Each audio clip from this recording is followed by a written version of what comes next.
So what? So let's go over and see what we have here. We're going to start down here at the ocean.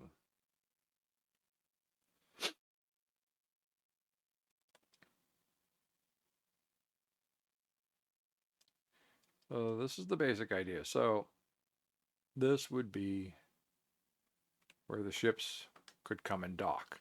Your traders, your transportation vessels, bringing your goods, your supply, outside supplies for trading, pilgrims and stuff. You have a basic docking section here, which is in line with the temple. And this is the important thing: is that the temple is the center of whatever community was up here, and therefore the alignment with the docking would put you in line with the temple. Without all the trees here, you would see the cobblestone road and the stairs that would lead up to the temple. So it'd be the first thing that graces you. Now you also have the stonework and the masonry, using sandstone for this because it blends in better. But once again, you're going to have iconography set within the stones, representing different aspects of pretty much whatever it is that they do, what they worship, what they study, the mysticism, spiritualism, things like Shintoism or ancestralism, any of these things. So your visitors would come here. Now, the disappointing part of this is actually a mix of sandstone and smooth sandstone, but once you put it in the ground, all you see is the top, so it's kind of lost.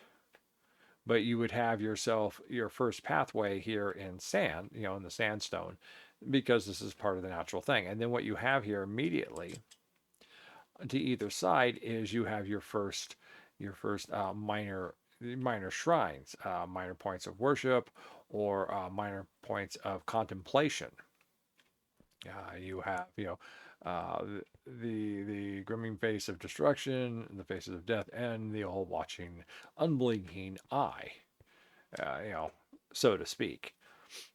You travel along further, and of course, I'm just trying to play around with shapes and stuff. But then you have the watching face, the impassionate gaze. Once again, death is overlooking this. Once again, another shrine, possible shrine here. A little bit of dirt there. Um, and then you move up here, and then you've got lesser shrines. Some lesser shrines, but far more important. These are definitely fully encased within the image iconography of whatever it is that happens to be the focus. Unfortunately, there's only a certain amount of face carved blocks in Minecraft, which happens to be the creeper face, the wither skeleton face, the target block, which is this. There is one that's got spiders on it, the pig snout, and a couple others. I know not all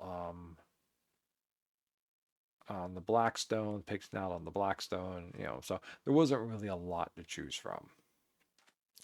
So here you begin a road, and I'm not exactly sure how it is, but this is the basic thing: is that the road is a straight road up. I don't know if it would have stairs at levels, how far off it would be. Each plateauing level bringing you up. But once again, even though we've got a lot of bamboo and trees in the and vines in the way, as you stay to the road, it is the temple that is going to capture your attention. This is the important part. The temple is the important part. It is what is being seen as you come up. If you're a visitor, this is it. You're coming on up the stairs, and it's growing in your presence. Then you are ushered onto a receiving platform, which then is going to be sheared off. It's basically, this is where you're at. You are here, and you are directed.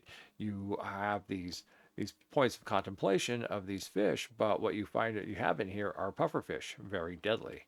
Once again, you have another shrine or point of contemplation and meditation of wisdom. Then you come to the second fountain in here. And this one has all your tropical fish, your more of your beauty in nature. Here you have your danger in nature, your beauty in nature. I don't know. It depends on what sort of themes you're going on, but you have these. Then the stairwell leads you on up to the main receiving platform, and there should be a way to do it. And this is the point. Here, this is the centerpiece. This is the centerpiece of the village. Here's your temple. This side over here is going to stretch out just like this side. And this is your centerpiece. And once again, this is also going to curve up and bring you around. This would be your center road right down here, right this way, this width. And this would go all the way through, all the way down to at least down to here and then spread out. And this is your main passage to, and then over here, what you would have is you would have buildings and stuff. You would have homes, you would have shops, you would have industry that facilitates the basic running and day-to-day supplies of the people who live here. And the temple reliquary, I think, is the term I want to use for it.